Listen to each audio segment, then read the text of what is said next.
Hej, att min unge gått vilse.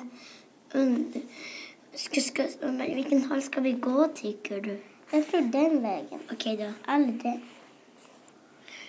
Oj, hittar vi ett hus? Jaha. Vad är det där inne? Okej. En älgunge som sover där. Ja, det var jättegulligt. Ska vi ta med den hem? Ja. Vad heter du? Jag heter... jag vet inte. För jag har inte döpt mig. För jag vill gå tillbaka till mitt hus. Okej. Nu kan vi gå tillbaka till våran skog. Och så sover vi.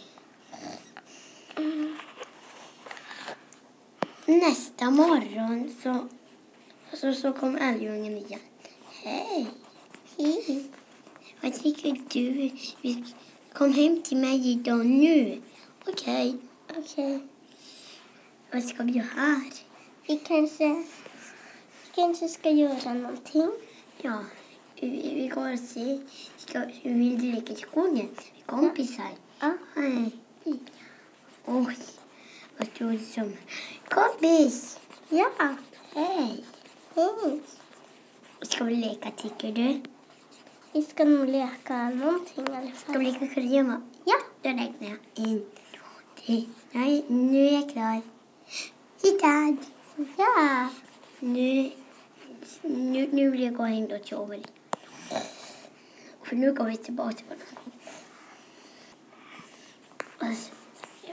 skog. Vad ska vi göra den ungen, tycker du? Vi kanske ska låta dem få sova en liten stund, eller? Ska vi se om han sover? Ja. Jo, han sover. Ja, vad jättegulligt. Och så går vi tillbaka. Till våran skog igen. Så sover vi allt. Där kommer till en liten gris. Oj, hej. Kom du igen?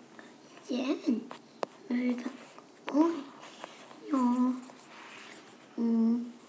Varför kom du igen, lilla gris?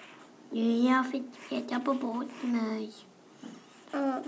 Okej då, vi hjälper dig då. Kom hem! Vad ska vi göra nu, du?